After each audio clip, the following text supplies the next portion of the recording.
Assalamualaikum Bu Ipa, terima kasih sudah hadir.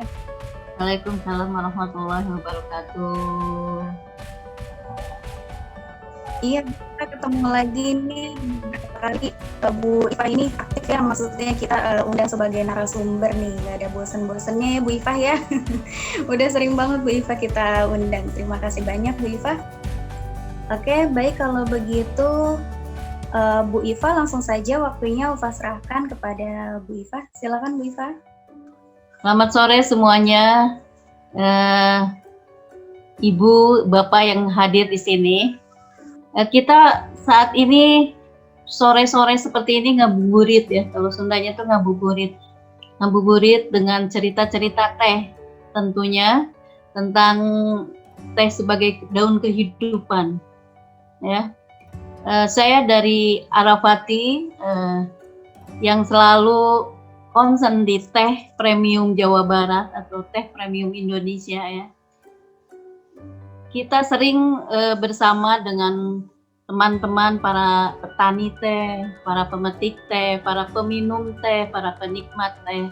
Bahkan sekarang itu sedang banyaknya pemuda-pemuda atau anak-anak muda yang menggandrungi teh. Jadi kemarin tuh kita didatangi beberapa anak muda yang ingin membuka tentang kafe-kafe teh. Jadi ini adalah berita yang menggembirakan ya. Cerita tentang teh tentunya kita harus melihat dari filosofi teh itu sendiri. Nah ini ngabuburit ini teh itu seperti apa sih gitu kan? Kita yang selalu melihat hamparan kebun teh. Mungkin Ulfa atau bapak-bapak yang sudah ada di kebun teh sering gitu kan. Terkadang lihat hamparan teh itu biasa-biasa saja. Tapi kalau kita lihat oleh teman-teman yang tidak mempunyai kebun teh, itu sebuah apa ya? Sebuah surga. Terutama misalnya kalau di Banten, di Tangerang, di Jakarta yang nggak punya kebun teh, pergi ke puncak itu adalah sesuatu yang menyegarkan. Betul, Ulfa ya? Nah, ada apa sih ini hamparan kebun teh itu ada apa? Itu untuk menyehatkan pertama ya. Jadi kalau ngebuburit di kebun teh itu pas ya. Karena selain mata memandang hijau, segar, udara, aroma itu adalah bagus ya untuk kesehatan kita. Dalam hamparan teh ini, di balik hamparan teh ini itu ada disiplin ya.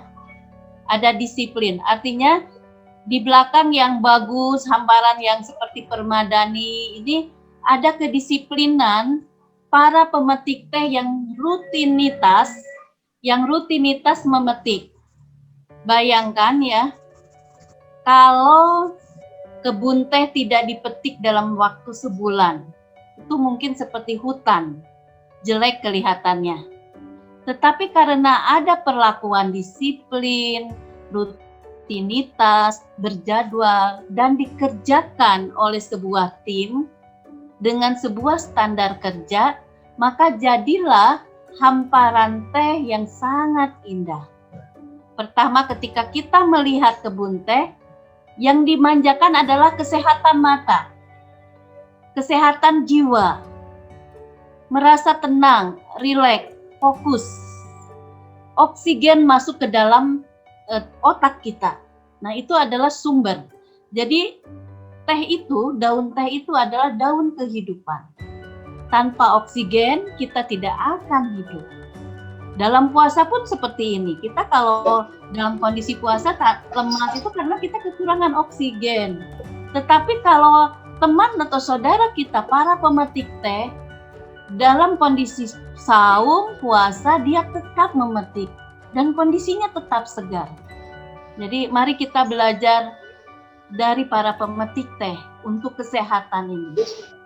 Oke, next berikutnya adalah dalam sebuah hamparan, ternyata teh itu adalah umurnya panjang sekali. Jadi ada cerita dari Vietnam, Tibet ataupun Cina bahwa peminum-peminum teh itu untuk memanjangkan umur. Kenapa? Ini filosofinya adalah pohon teh itu di kebunnya itu ada yang ratusan tahun, ada yang puluhan tahun. Nah, mereka itu tepat seperti itu, ya. Jadi mesti dipangkas. Kalau 4 tahun sekali, mereka tuh mesti dipangkas. Kenapa? Karena mereka udah jenuh. Pohon-pohon teh itu udah jenuh, sudah tidak menghasilkan pucuk-pucuk. Dia ingin berbuah, dia ingin berbunga. Nah, itu harus disakiti. Disakitinya apa? Dipangkas. Dipangkas habis, dikulitin. Nah, setelah itu mereka itu akan tumbuh kembali sebagai muda. Jadi kenapa mereka itu dipangkas rutin, ya, setiap 4 tahun? Agar tetap produksi, agar tetap muda lagi.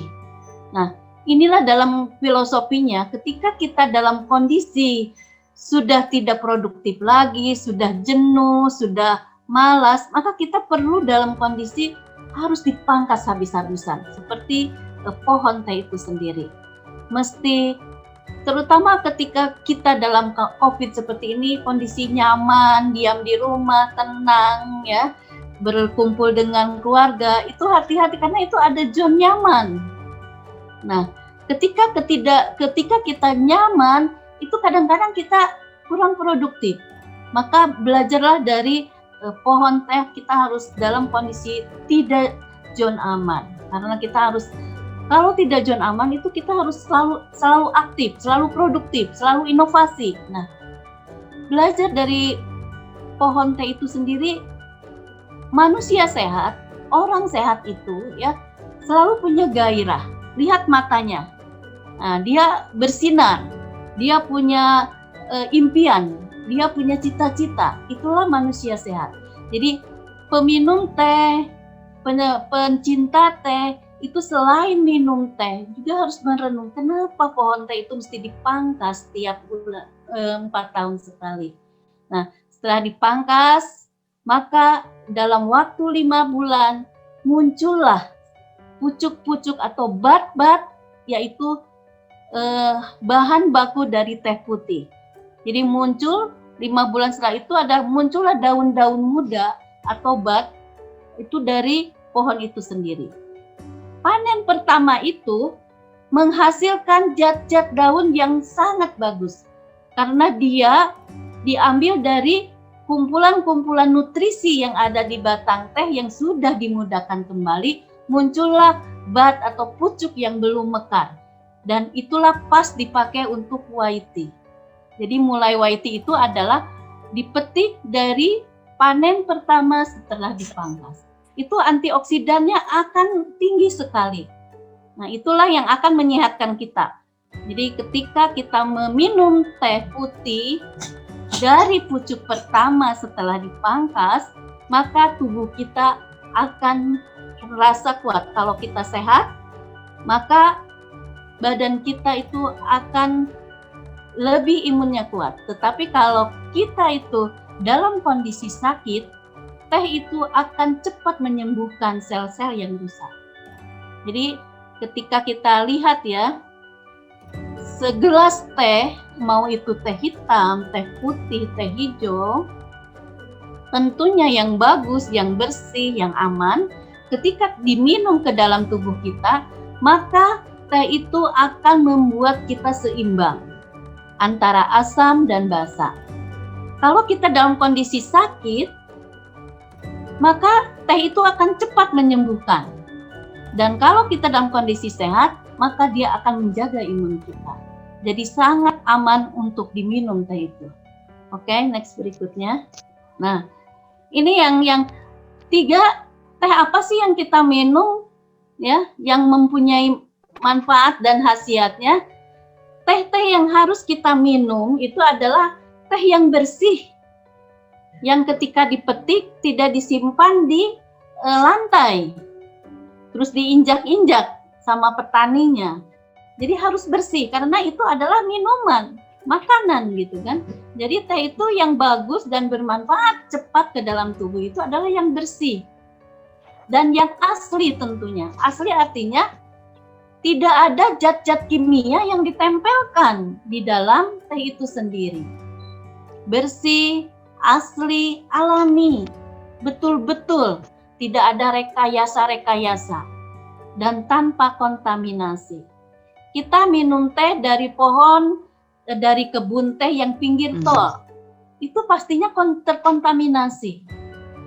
Karena yang diminum itu adalah daunnya. Jadi minumlah teh tanpa kontaminasi, secara fisik, secara biologi, secara kimia. Nah, ketika kita minum teh atau kita siapkan teh yang seperti itu, maka akan cepat menjadi pemulih kesakitan kita, atau jadi obat, atau manfaatnya itu cepat, seperti itu. Nah, seperti ini, kita contoh white tea. Dia itu natural, dipetik dari pucuk yang belum mekar, prosesnya natural selama 2 hari. Dalam proses membuat white tea, jangan terkontaminasi dengan tangan. Kalau orang Sunda, kalau membuat tape hitam atau tape itu harus bersih. Nah, membuat white tea itu harus bersih. Jangan ada udara, jangan ada binatang, jangan ada aroma-aroma sehingga terserap. Itu jangan tersentuh dengan tangan ketika proses. Jadi harus quality control harus terjaga. Itulah white tea. Nah, Arafati ini adalah kita mengambil pucuk-pucuk yang terjaga di kebunnya dan kita membuat dengan quality control yang memang kita perlukan, karena ini adalah untuk sebagai ketahanan pangannya seperti itu. Jadi sebagai obat itu akan terjaga ketika kita mulai dari kebun tanpa pestisida, kebunnya ramah lingkungan, kebunnya 30 kilo dari jalan raya, jadi dekat hutan. Nah, setelah itu diolah di rumah produksi, walaupun kecil tetapi dia sehat, segar, dan dia tentunya mengutamakan quality control. Jadi itulah teh yang akan bisa manfaat. Misalnya seperti ini, teh tentunya pertama dari ini, satu ini adalah teh ada L-theaninnya. L-theanin ini fungsinya memicu gelombang otak alfa. Ketika kita minum teh, maka kondisinya alfa. Alfa itu dalam kondisi ingin belajar dan ingin bekerja. Jadi peminum teh itu tidak loyo. Peminum itu dia fokus. Seperti orang-orang Jepang, kalau mau minum teh, kalau mau meditasi, dia selalu minum matcha. Yang kedua adalah teh itu antibakteri, ya.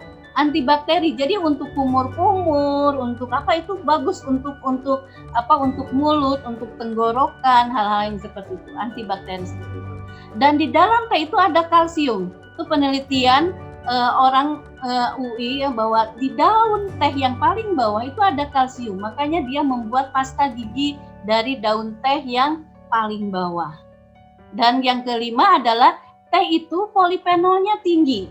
Dia memicu ritme jantung itu beraturan, tidak berdetak. Jadi kita ketika minum teh, ritme jantung kita itu beraturan, tidak berdetak kencang, tapi rileks, fokus. Nah, itulah yang ciri-ciri kesehatan ketika kita minum teh. Dan satu lagi, teh itu untuk perut karena dia antibakteri, ya. Itu bagus untuk pencernaan untuk kolon, ya, untuk bagus sekali yang seperti ini. Hal-hal yang di dalam bahwa ketika kita minum teh, asal tehnya itu bersih, asli, alami, tanpa kontaminasi secara fisik, biologi, dan kimia, maka teh itu akan memberikan manfaat dan khasiat yang paling bagus terhadap manusia. Ada penelitian, ya, ketika teh itu dicoba di dalam lab, itu teh itu hampir sempurna. Ketika dicoba di dalam binatang, kelinci atau tikus, maka itu sempurna. Tetapi ketika dicoba kepada manusia, itu teh ada yang cocok, ada yang tidak. Nah, ini permasalahannya kenapa? Karena manusia itu punya jiwa. Kalau dia takut, malu, atau tidak percaya kepada teh sebagai minuman sehat, maka sel-sel tubuh kita itu tidak terbuka untuk menerima kebaikan daun teh itu sendiri. Tetapi kalau kita yakin, percaya, bahkan cinta terhadap teh, ketika satu teguk teh, satu cangkir teh, itu akan menyerap kepada sel-sel tubuh kita dan itu akan menyehatkan. Jadi masalahnya adalah kita harus percaya diri terhadap apa itu teh. Kita harus cinta terhadap teh, maka teh itu akan memberikan manfaat pada kita. Next, berikutnya. Nah ini, di pohon teh itu ada ketidakpastian.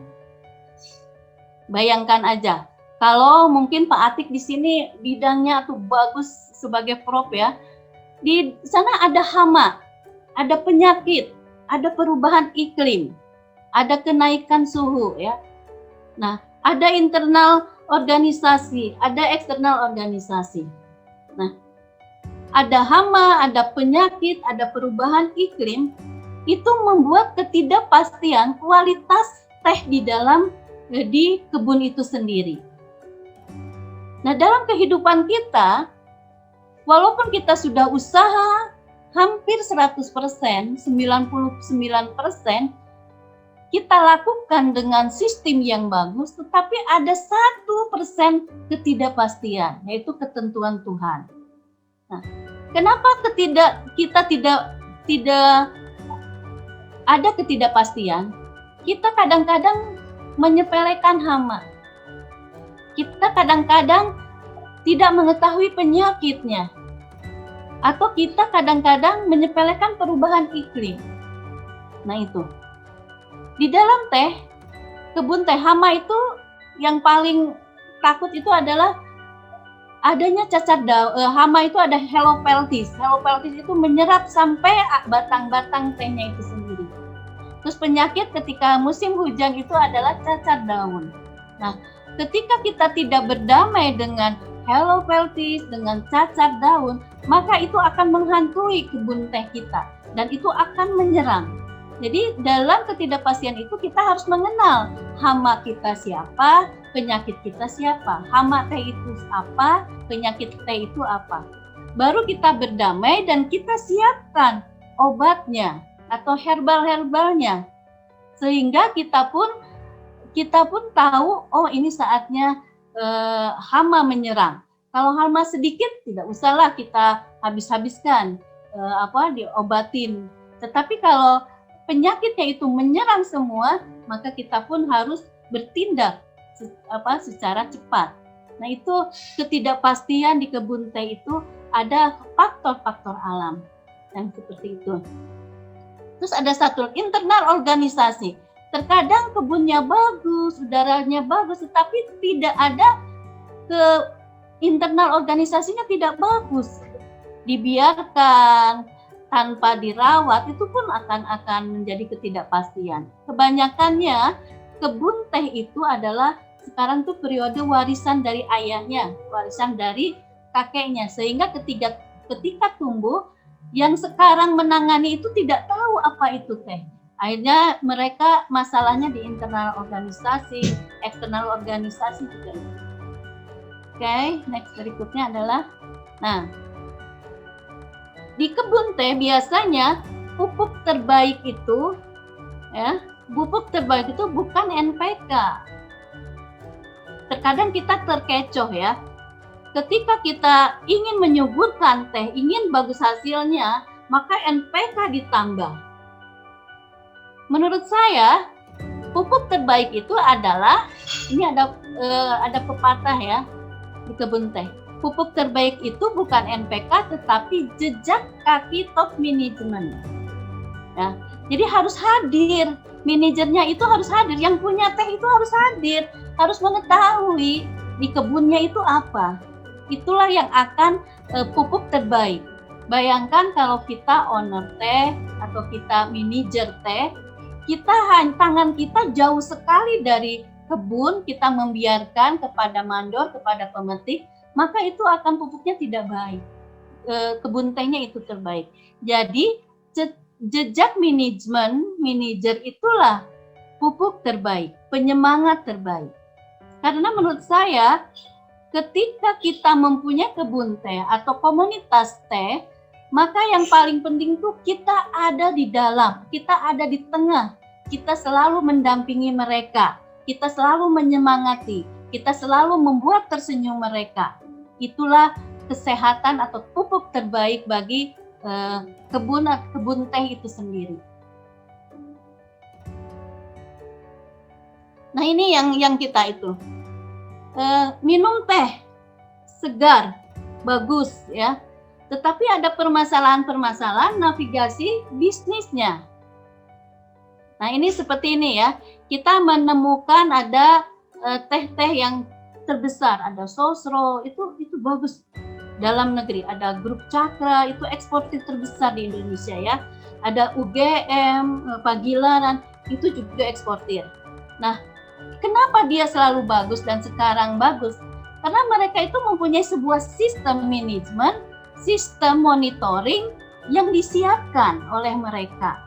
Sehingga antara manajer dengan pelaku-pelaku atau dengan kemitraan kepada petani itu terkontrol sekali. Nah itulah kita saat ini anak muda terutama harus memakai navigasi ya, yang memang harus nyambung antara owner di pusat dengan di lapangan. Itu harus ada laporan tiap hari, harus ketemu, harus menyemangat itu. Nah ini kita ingin lihat ketika kita udah tahu tadi sebuah perusahaan harus tersistem dengan bagus, juga perusahaan itu harus bisa membaca pasar sehingga kita sehat ya, sehat artinya sehat dalam sebuah bisnis ya. Ini ada data terbaru teranyar bahwa kita ini beruntung ya, tidak dibebani dengan orang-orang tua sekali gitu. Jadi ini sayang ya, tidak kelihatan berapa persennya. Ini pertama adalah Gen Z. Gen Z itu 27,94%. Milenial itu 25,87%. Gen X adalah 21. Kita mulai dari sini. Gen X itu antara kelahiran 86 sampai 67 sampai 70. Ini Gen X. Gen X itu seusia saya lah. Nah, ini orangnya inginnya tidak digital, inginnya offline, kan? Tetapi yang di sini milenial kelahiran 80 ini adalah antara offline dengan online, itu antara digital dengan tidak digital tuh 25% mereka ini. Ini pasar untuk mereka. Jadi ketika di sini, nah misalnya ada masyarakat yang Gen X itu membuat teh di sini ya. Nah ini pasarnya untuk mana? Untuk ini nih, untuk sini. Jadi kita harus membaca pasar untuk milenial. Usia milenial antara usia 80-an sampai 90. 95. Sekarang Gen Z. Gen Z ini mungkin seusia 97-an ya, 90 sampai 97. Ini adalah digital banget. Nah, kita memberikan produk-produk kepada usia seperti ini dan seperti ini. Kenapa? Karena ini adalah yang menyerap, yang pasar. Jadi jangan sampai membuat teh hijau, teh putih, teh hitam, itu saja. Tetapi bagaimana konsumsi untuk mereka, gaya mereka. Next berikutnya adalah terus. Nah, ini seperti ini. Kita ada beberapa produk ya. Di Arafah itu ada yang untuk kesehatan sendiri adalah YT. Ada green tea, ada Genmaicha. Nah, ini untuk anak-anak yang usia remaja ya, yang perlu dia body lotion, sabun, masker untuk kulit. Nah, seperti itu. Ini dijawab ya oleh kita. Terus kita benar-benar realty, tidak ada bohong-bohongan dalam sebuah produk. Dan ini biasanya untuk usia-usia kita, jadi teh dengan rempah seperti itu. Nah, ini adalah produk-produk yang teranyar, yaitu bagaimana kita menyatukan menjadi sinkron teh itu jadi sehat sekali diminum ketika disatukan dengan kakao atau dengan nib, ya. Dengan nib, dengan kakao itu akan terasa apa? Jadi kalau kita yang kurang sulit ya tidur berkualitas, maka minumlah teh dengan biji kakao, itu akan deep sleeping. Jadi itu yang produk silaturahmi antara petani teh Jawa Barat dengan petani kakao Sulawesi Tenggara, Kolaka Timur.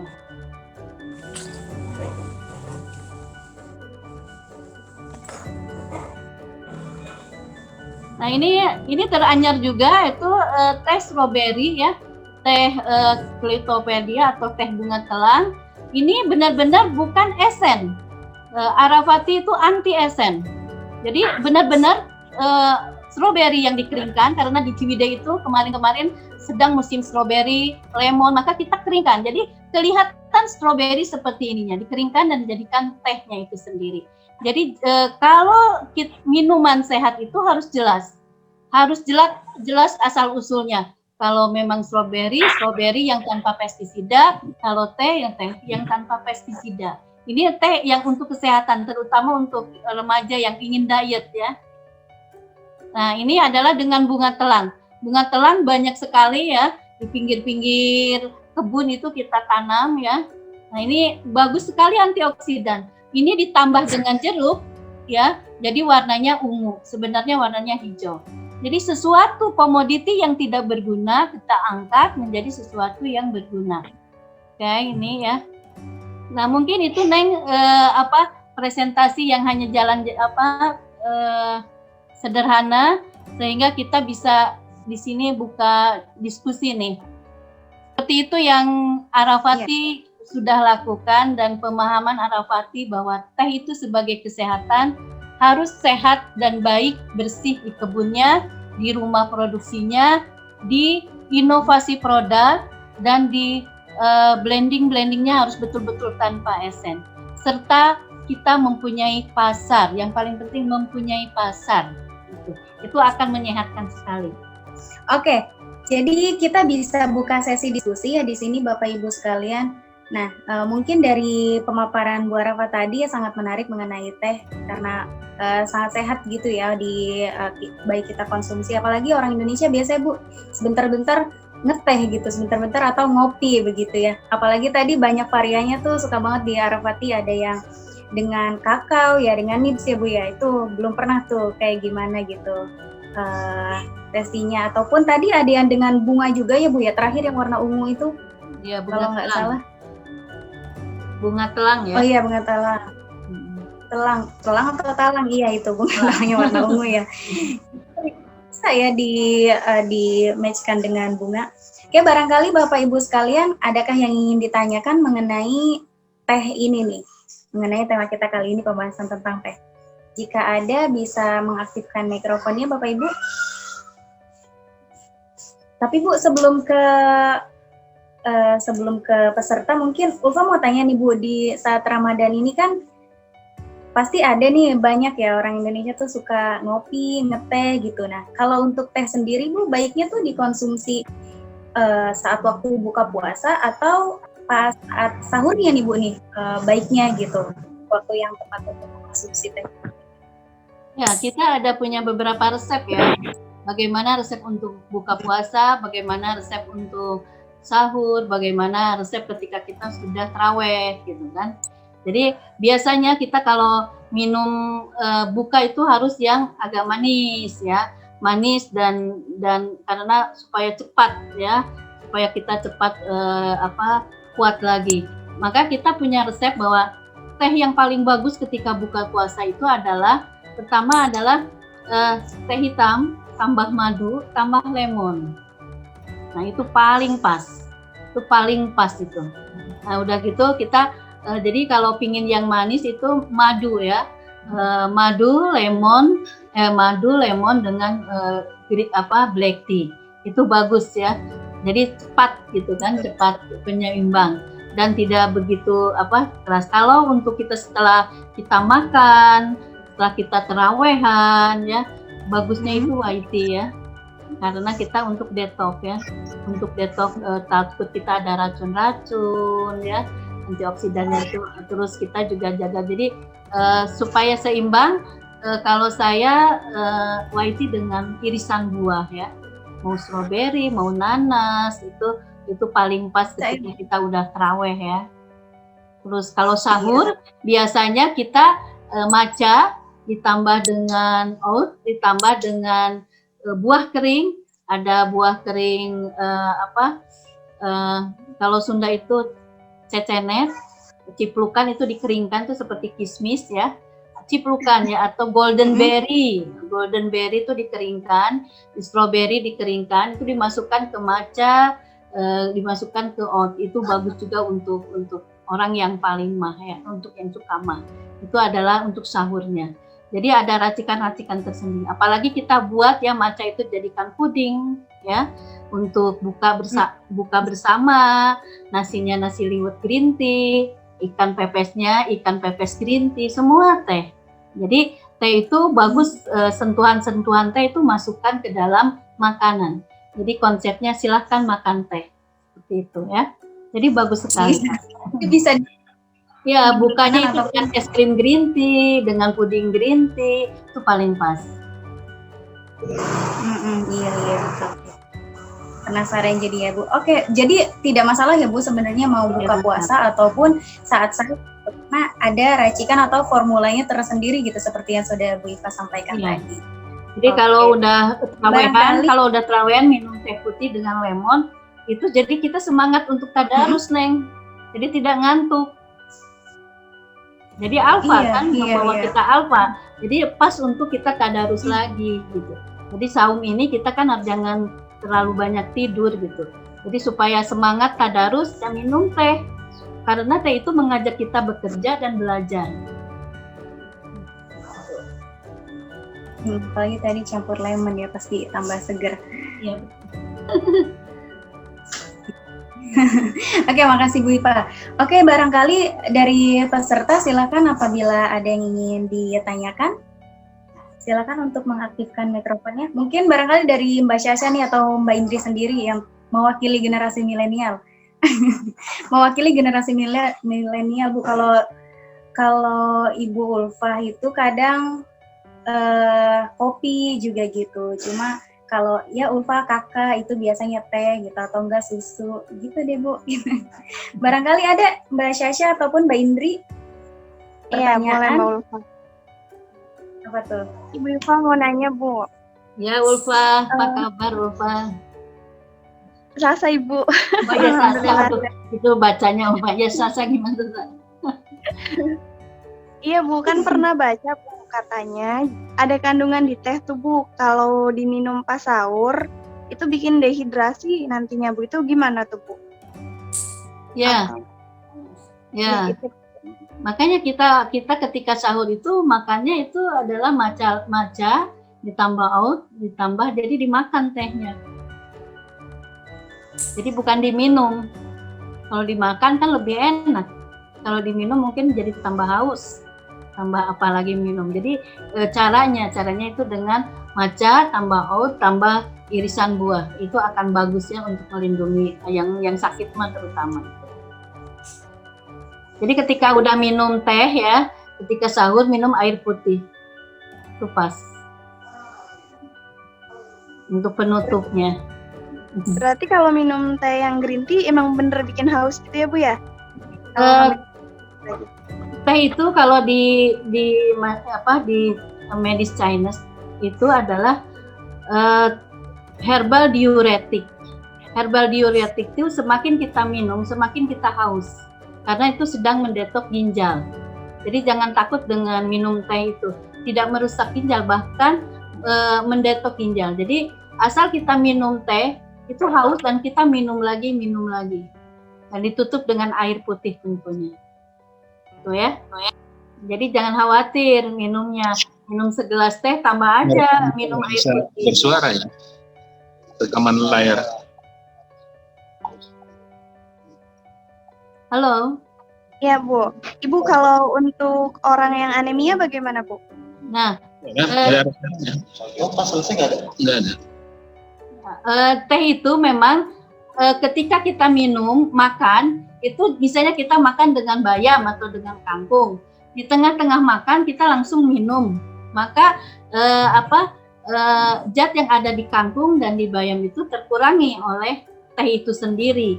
Jadi minum teh itu adalah saat di antara tengah makan. Jadi jangan kita sudah makan langsung minumnya teh hijau. Maka kalau kita ada zat besi maka akan sedikit ya, sedikit terkurangi, tidak banyak. Itu yang ketakutan yang takut, enggak, itu sedikit saja mengurangi zat besinya.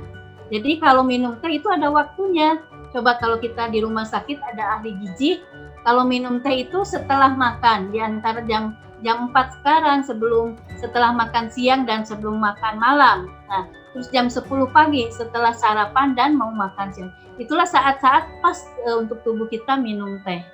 Ya. Jadi jangan takut, karena tidak sehat juga ya kalau kita langsung makan, langsung minum. Makan, minum itu air apapun nggak sehat ya. Oke. Terima kasih, Bu Iva. Ya Sasa. Iya benar Bu.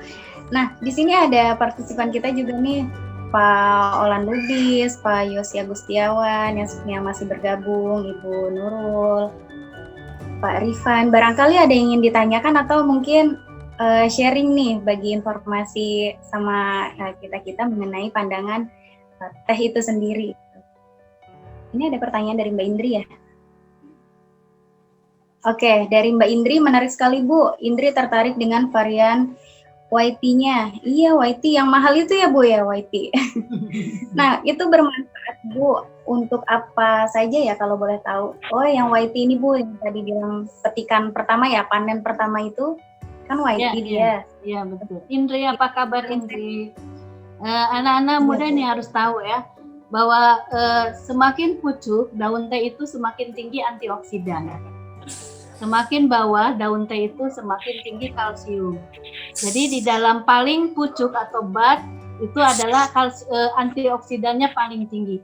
Apalagi diolahnya itu natural, di angin-angin saja tanpa proses mesin. Jadi tidak terpecah sel daunnya. Jadi terjaga kandungan tehnya itu, terutama antioksidan. Karena antioksidan itu akan rusak kalau dia terlalu panas. Pakai mesin dipanaskan itu akan terbang.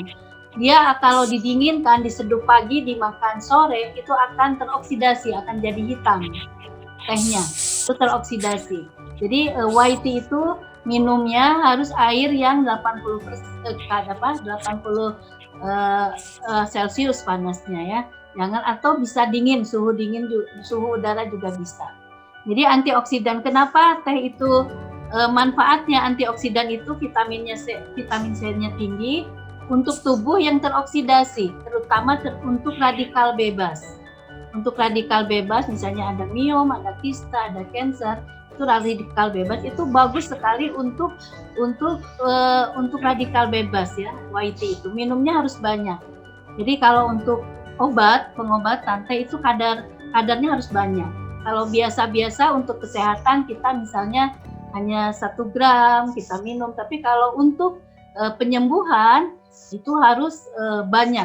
Itu syarat-syarat untuk penyembuhan, untuk biasa atau untuk menjaga kesehatan seperti itu.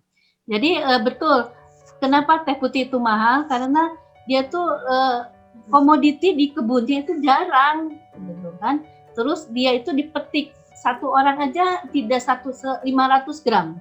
Satu orang tuh 500 gram dia metiknya. Jadi sangat sulit di sana. Tetapi kualitasnya paling pas. Pernah ada penelitian di Limijati, adalah dokter kandungan yang mengambil spesialis bayi tabung. Nah, dokter itu meneliti teh putih Arapati untuk dijadikan pengobatan untuk yang program ibu hamil, promil. Nah, jadi setiap 2 minggu sekali saya selalu ketemu dokter-dokter untuk cerita tehnya. Mereka yang neliti.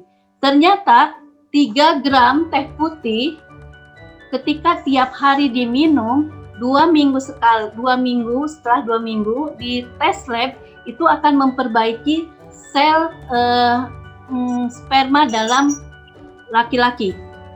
Jadi ketika ada program hamil, promil, itu antara ibu dan suaminya diperiksa, diperbaiki kualitas sel sperma laki-lakinya, diperbaiki kandungan ibunya. Nah, teh putih itu memperbaiki sel sperma laki-laki dan memperbaiki kalau ada miom, ada kista di kandungan. Itu yang ditelitikan oleh Dr. Hermin. Itu 3 tahun yang lalu. Jadi yakin dan tenang saja, apalagi yang tadi tehnya bersih, benar, tidak ada membuat teh putih tetapi dibakar, di oven, nah itu salah. Kebanyakan seperti itu. Proses teh putih itu 2 hari, tapi petani kadang-kadang karena laku mahal maka di oven, nah itu yang salah. Nah itu yang salah ya. Jadi dilihat di lab biasanya berapa persen antioksidan. Oke ya Indri. Tapi kalau untuk anak-anak muda, Arafat ada yang lebih murah. Teh putihnya. Untuk mahasiswa. Oke, ada pertanyaan lagi? Oke, barangkali ada pertanyaan dari Bapak Ibu partisipan. Menarik sekali ya ini, selain memberikan informasi tapi juga mengedukasi nih Bu, kita-kita yang masih muda gitu. Biasanya kita suka Bu datang ke kebun teh gitu. Paling itu cuma kita jadiin spot foto gitu Bu, ya kan, karena pemandangannya yang indah begitu, gambarnya juga. Tanpa kita tahu perjuangan dari awal petani itu mungkin merawat hingga di sana banyak keringat-keringat gitu loh yang dengan susah payah mereka jaga gitu kan. Iya. Adanya teh putih yang bagus itu karena ada pejuang-pejuang teh di ujung sana. Ada para pemetik teh. Jadi teh yang berkualitas ditentukan di tangan-tangan mereka. Jadi kita harus hargai, harus upah yang bagus ke sana gitu, seperti itu. Justru di sana awal mulanya ya Bu. Ya betul, bukan diarit, bukan digunting ya. Kalau tehnya diarit digunting itu akan jadi teh yang bukan premium. Iya, meskipun teknologi sudah berkembang gitu ya Bu ya, banyak dengan menggunakan mesin, tapi memang lebih bagusnya itu teh itu menggunakan jasa para pemetik. Dulu petani-petani kita mengajarkan orang-orang Vietnam yang belajar ke Indonesia untuk merawat teh. Mereka metik, sampai sekarang di Vietnam itu tehnya dipetik. Masih. Nah, kita itu malah sekarang kembali digunting pakai mesin. Beda. Itu kualitasnya juga beda. Terima kasih banyak Bu Iva. Tentu informasi dan juga edukasinya nih buat teman-teman maupun Bapak Ibu sekalian yang sudah bergabung. Sebelum ditutup, Bapak Ibu, apa ada pertanyaan lagi? Silakan. Bila ada pertanyaan, ini ada Pak Yosi Agustiawan. Dari mana nih? Baru saja live ya. Oke, boleh minta kontak Ibu Iva, Pak Yosi Agustiawan dari Purwakarta. Boleh Bapak, mangga. Silakan Ibu, gimana, boleh dikontak atau ditulis di room chat? Pak Yosi dari Purwakarta ya. Kita ada di 0817 021 8404. Oke, makasih Bu Iva dan juga Pak Agustiawan ya mengikuti pertemuan kita ngabuburit sore ini di Zoom sampai akhir. Sebelum ditutup, ingin disampaikan Bu Iva, kita juga nih pasti siap-siap juga nih nanti buat buka. Jangan lupa juga ada tehnya pasti ya Bu ya. Silakan Bu Iva. Iya, betul. Penutup. Di saum ini kita kan ujung-ujungnya itu kenapa kita ada saum, karena kita ingin tujuannya saum itu adalah surat perintah dari Allah untuk melakukan saum dengan tujuannya takwa. Menurut kita, takwa itu adalah kerja, gerak. Maka kita harus banyak belajar dari para pemetik teh yang selalu bergerak dari ujung pagi hari sampai siang atau sore tanpa lelah. Jadi belajarlah dari para pemetik teh, belajarlah dari filosofi teh untuk sehat, untuk hidup tetap, Jadi takwa itu kita bekerja terus, selalu minum teh, jangan takut, jangan malu, karena teh itu adalah ayat-ayat kaunnya. Jadi dari sekarang mulai buka nanti, minumlah, diawali dengan minum teh, nanti sahur pun kita akan makan teh itu sendiri. Itu Ulfa. Ya, baik, terima kasih Bu Iva. Jadi teh bisa dimakan juga ya Bu ya, aslinya Bu ya. Ya, betul. Nanti mungkin yang tadi bertanya, tolong kasihkan kontak ke saya, akan ada sesuatu kenangan dari Arafatin. Supaya Oh sahurnya. iya, terima kasih banyak Bu Iva. Ya, Tadi ya saya tahu. mungkin Siapa yang nanya itu ya? Nomor HP nanti Saya nanya. kontak ya. tanya. Sama moderatornya juga. Saya kirimkan. Ya, oke, boleh. Baik, terima kasih Bu Iva. Sehat selalu, sukses terus Arafatin. Mangga. Assalamualaikum warahmatullahi wabarakatuh. Terima kasih Bapak Ibu sekalian. Selamat menunaikan ibadah puasa.